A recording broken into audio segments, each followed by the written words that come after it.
हम लोग सीखेंगे एक मेडिकल स्टोर का आपको टेली अकाउंटिंग का वर्क कैसे करना है विथ जीएसटी। ठीक है, तो एप्लीकेशन स्टार्ट होने देते हैं। क्योंकि ये थोड़ा सा हैवी सॉफ्टवेयर है इसलिए इसको ओपन होने में थोड़ा टाइम लगता है। So you have to patience 10W enter. ठीक, देन क्रिएट कंपनी। तो मैं कंपनी में एक मेडिकल स्टोर का नाम लिख लेता हूँ रैंडम, जैसे कि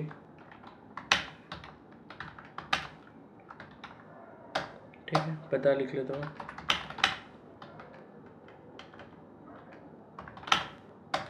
इंडिया, देन छत्तीसगढ़। अब अपना जो भी स्टेट होगा वो आप ले लेना। ठीक है, देन ईमेल,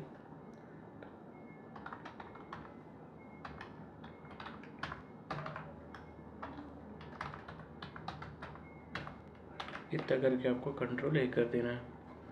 ठीक है, आई थिंक इसको मेरे को उठा के इधर रख देना चाहिए। ओके, उसके बाद आपको प्रेस करना है F11 और जाना है इन्वेंट्री फीचर्स में। इन्वेंट्री फीचर में जो स्टॉक एंड क्लासिफिकेशन है इसमें बैच वाइज डिटेल और एक्सपायरी डिटेल इन दोनों को यस करके कर देना कंट्रोल ए। उसके बाद जैसे रोज़ जीएसटी इनेबल करते हो वैसे जीएसटी इनेबल कर लेना है। ठीक है,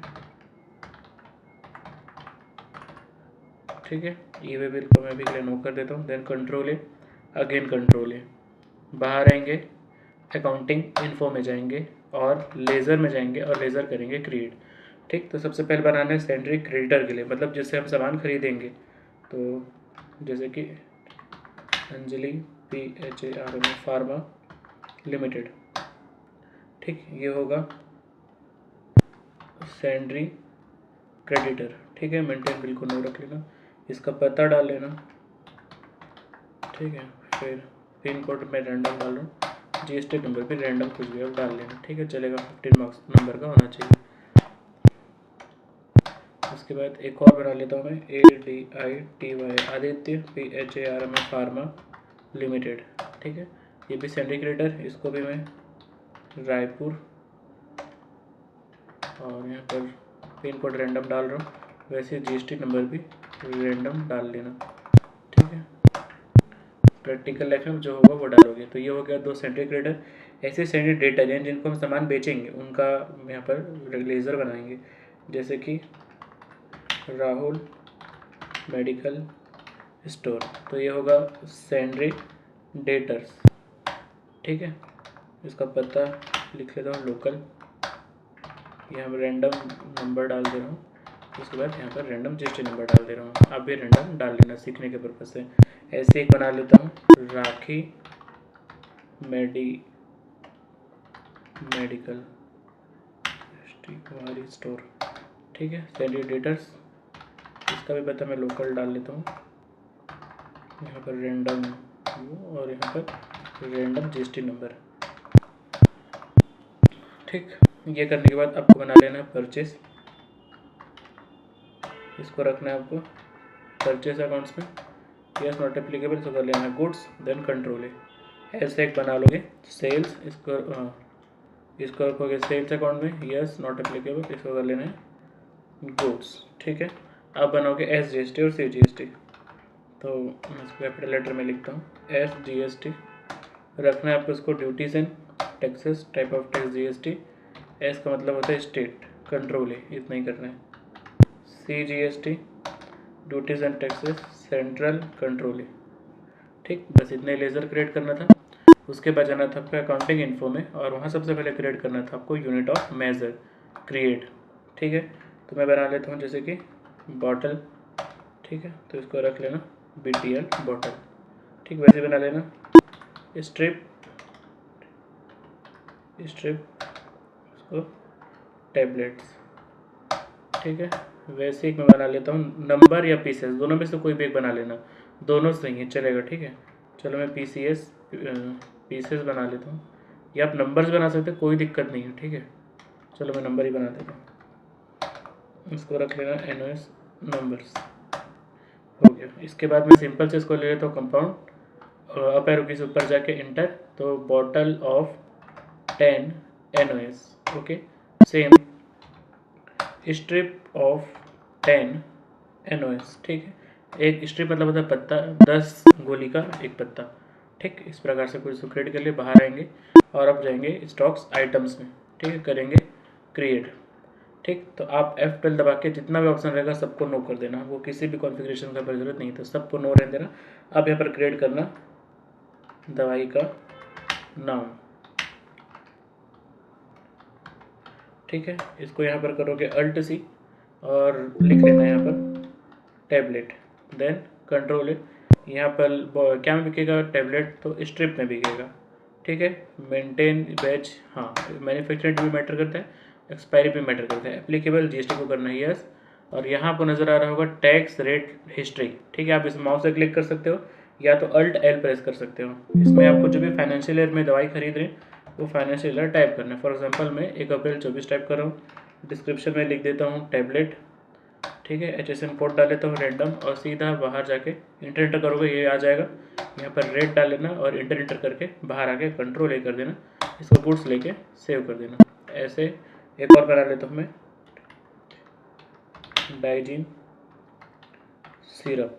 ठीक है, इसके लिए Alt+C करके यहाँ पर लिख लेता हूँ सिरप, देन कंट्रोल A। इसको सिरप क्या लगेगा बॉटल, तो bottle of 10 OS, yes yes yes, applicable yes. Alt+L यहाँ पर 1 अप्रैल 2024 यहाँ लिख लेता हूँ सिरप, यहाँ लिखना है HSN कोड, फिर इंटर करेंगे, यहाँ पर टैक्स रेट डालेंगे और इंटर करके यहाँ बाहर आ जाएंगे इंटर करके, देन कंट्रोल A, गुड्स लेंगे नॉट एप्लीकेबल, देन सेव। ठीक, और आपको जितना भी गोली दवाई का बनाना होगा आप यहाँ पर बना लेना। ठीक है, तो मैं इतना ही बना रहा हूँ और बाहर आ जाता हूँ। अब जाता हूँ मैं अकाउंटिंग वाउचर्स में, पहला एंट्री करूँगा परचेस का, परचेस होगा F9 पे। ठीक है, तो डेट हम 1 अप्रैल को ही परचेस कर रहे हैं, मैं यहाँ पर रैंडम इनवॉइस नंबर डाल रहा हूँ। किस डेट को परचेस हुआ, पार्टी, तो हम आदित्य फार्मा लिमिटेड से खरीद रहे हैं। ठीक है, परचेस कर रहे हैं, परचेस में करते हैं, और यहाँ पर मैं सर्च करता हूँ विटामिन E टैबलेट। यहाँ पर हमको न्यू नंबर में स्टॉक नंबर यहाँ पर लिखना है। हम पहली बार मेडिकल खोले हैं तो लाइन से जो स्टॉक आएगा उसको हमको पता होना चाहिए स्टॉक नंबर। ठीक, तो हम न्यू एंट्री में इंटर करेंगे और यहाँ पर लिखेंगे, जैसे विटामिन डी के लिए शॉर्ट में लिख देता हूँ VTD1। ठीक है, पहला स्टॉक है विटामिन डी का, क्वांटिटी मान लो 50 स्ट्रिप खरीद रहा हूँ मैं, हर एक स्ट्रिप का प्राइस है 10 रुपये, तो कितना हो गया 500। ये है मैन्युफैक्चरिंग डेट, यहाँ पर डालना एक्सपायरी डेट, तो मैं डाल देता हूँ दिसंबर और डैश करके 2025। ठीक, एंड ऑफ लिस्ट करके आगे बढ़ जाता हूँ। वैसे ही डाइजीन सिरप, ठीक है, न्यू नंबर, इसके लिए DY1 लिख लेता हूँ।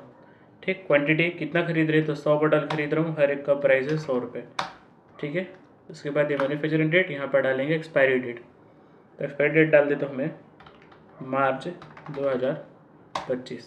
एंड ऑफ लिस्ट करता हूँ, यहाँ पर लगेगा CGST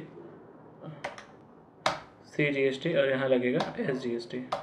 ठीक है, अभी सबको समझ आया होगा। एक और परचेस आपको रिकॉर्ड करके दिखाता हूँ, यहाँ पर डालेंगे सप्लाई इनवॉइस नंबर, डेट, उसी डेट को परचेस कर रहा हूँ।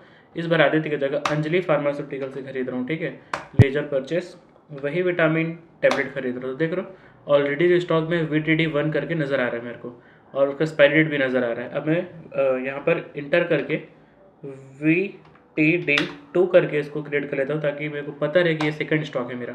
ठीक है, अभी मैं 50 स्ट्रिप और ख़रीद रहा हूँ 10 रुपये पर, और इसको एक्सपायर कर दूँगा मैं जुलाई, ठीक है, या फिर जून 2025 में। ठीक, एंड ऑफ लिस्ट कर देता हूँ। और वैसे यहाँ पर ये डाइजीन सिरप, ठीक है, पहला स्टॉक नज़र आ रहा है, लेकिन मेरे को एक और क्रिएट करना है 2 के नाम से। ठीक, ताकि पता रहे कि अलग अलग ये मेंटेन हो रहा है। यहाँ पर क्वांटिटी कितना बोतल खरीद रहे हैं और एक्सपायर कब होगा, तो चलो इसका एक्सपायरी में कम डाल देता हूँ, यानी नवंबर 2024 डाल देता हूँ। ठीक, एंड ऑफ लिस्ट करेंगे, नीचे आएंगे, यहाँ पर लगाएंगे CGST और यहाँ लगेगा SGST। ठीक, इसको इंटर करके कर लेंगे सेव। अब मेरे को जो करना है सेल, तो सेल करने के लिए जाऊँगा F8 में, यहाँ लिखूँगा रेफरेंस नंबर, परचेज किसको, सॉरी पार्टी कोड नेम, किसको सामान बेच रहे हैं, तो हम राहुल मेडिकल स्टोर को सामान बेच रहे हैं। आप ऑर्डर डिटेल डालना चाहते हो तो डाल लेना, मैं नहीं डाल रहा हूँ, कंट्रोल है, सेल्स में एंटर कर रहा हूँ। ठीक, नेम, अब इसको बेच क्या रहे हैं, तो विटामिन ई टैबलेट बेच रहे हैं, इंटर करता हूँ। अब यहाँ पर दिख रहा है 2 स्टॉक, स्टॉक 1 स्टॉक 2। स्टॉक 1 का एक्सपायरी दिसंबर 25 में है और स्टॉक 2 का 30 जून 2025 को है। तो जो पहले एक्सपायर होने वाला है उसको पहले निकालेंगे, ठीक है। तो मैं इसको 10 स्ट्रिप सेल कर रहा हूँ और ख़रीदा हूँ 10 में, बेच देता हूँ मैं 16 में, ठीक। ये आप इंटर करके आगे बढ़ जाओगे, ठीक। उसके बाद एक और बेचता हूँ मैं, ये डाइजीन। तो इसका भी 2 स्टॉक नज़र आ रहा है। याद रखना है जो पहले जिसका एक्सपायरी है उसको पहले आपको सेल करना है। तो इसका एक्सपायरी मेरे को पहले नज़र आ रहा है, तो इसको मैं सेल करूँगा, ठीक। तो मेरे को मान लो इसको 5 सेल करना है। 100 में ख़रीदा था, 112 में बेच देता हूँ, ठीक है। आप देख रहे हो क्योंकि ये एजुकेशन मोड यहाँ पर 30 डेट को ये एक्सेप्ट नहीं करेगा। तो आप क्या करना, क्योंकि 1, 2 और 31 एक्सेप्ट करता है, तो आप यहाँ पर से नॉर्मली नवंबर ही हमको महीना चाहिए। तो आप नंबर ना लिख के नवंबर 2024 लिख देना, 30 लिखने से आगे नहीं बढ़ेगा, ठीक। तो हो गया, यहाँ निकलेगा SGST और CGST, ठीक। आई विश आपको समझ आया होगा। मैं आपको ये बिल भी दिखाता हूँ, डिस्प्ले डे बुक, और इंटर करता हूँ, इसको करता हूँ Alt+P यस, और इसको मैं डेस्कटॉप में ही सेव करूँगा, ठीक है। MD नाम से कर लेता हूँ,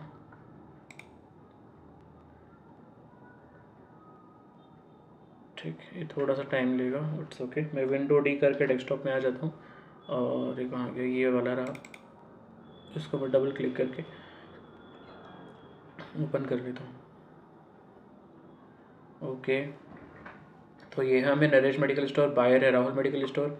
अब देख रहे हो यहाँ पर सामान के नाम के साथ उसका मैन्युफैक्चरिंग एक्सपायरी डेट के साथ ये बिल मेरे को नज़र आ रहा है, ठीक है। विश आपको समझ आया होगा। मैं आपको एक बार करके दिखाता हूँ कि अगर सामान एक्सपायर हो गया है तो अगर उसको हम सेल करने की कोशिश करेंगे तो क्या होगा।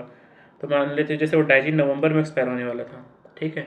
एक काम करते हैं, यहाँ F2 करके मैं कर देता हूँ 1 जनवरी 2025 और सेल करके देखता हूँ, ठीक है। रेफरेंस नंबर 2 डाल लेता हूँ और बेच रहा हूँ मैं राखी मेडिकल स्टोर को। चलो कंट्रोल करके करता हूँ यहाँ पर इंटर, वही डाइजीन सिरप को बेचने की कोशिश करता हूँ, डाइजीन, ठीक है। तो देख रहे हो यहाँ पर एक स्टॉक ही नज़र आ रहा है 31 मार्च वाला, वो नवंबर वाला बचा था बैलेंस तब भी नज़र नहीं आ रहा है। क्यों? क्योंकि हम बेच रहे हैं जनवरी में और एक्सपायर कब हो चुका होगा, नवंबर में, ठीक है। तो इसलिए वही रिकॉर्डिंग में मेरे को यहाँ पर दिखाई देगी। तो ऐसे हम एक्सपायरी वाले मेडिसिन का एंट्री कर ही नहीं पाएंगे, तो उसको करना पड़ेगा हमको परचेस रिटर्न, ठीक। उसके लिए आप F11 प्रेस करना, अकाउंटिंग फीचर में जाना और हमको डेबिट और क्रेडिट नोट को यस कर देना है। ये रहा डेबिट और क्रेडिट नोट, ठीक। Use debit and credit note,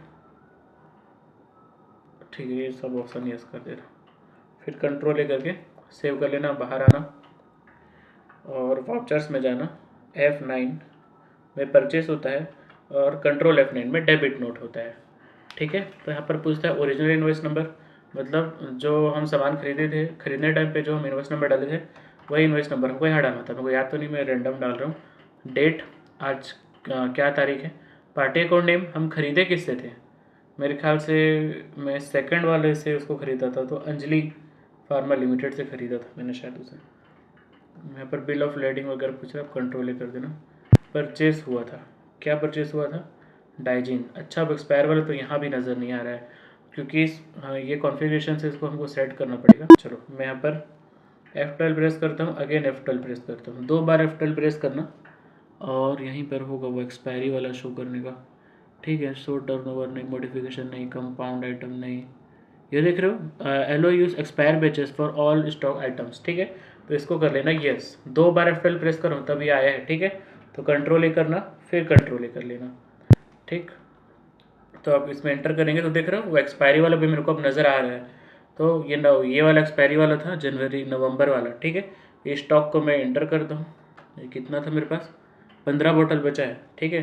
तो ये पूरा 15 का 15 मेरे को लौटाना है। 100 रुपये में ख़रीदा था, 100 रुपये में लौटाना पड़ेगा, बदल थोड़ी जाएगा बेचने टाइम में, ठीक। पता आपको आगे नहीं बढ़ेगा तो इसको बैक स्पेस दबा लेना और क्या लिख लोगे, नवंबर डैश करके 2024 जब का ये था, ठीक है। एंड ऑफ लिस्ट, और हो गया, बस यही करना था। और इसमें क्या लगा देना था, CGST और SGST, ठीक। ऐसे करके इसको यहाँ पर रीज़न पूछता है, मैं नॉर्मल इसको सेल रिटर्न या फिर नो अदर डाल देना, ठीक है। अदर डाल देना supplier debit credit note number डाल के 1 डाल दे, डेट डाल सकते हो।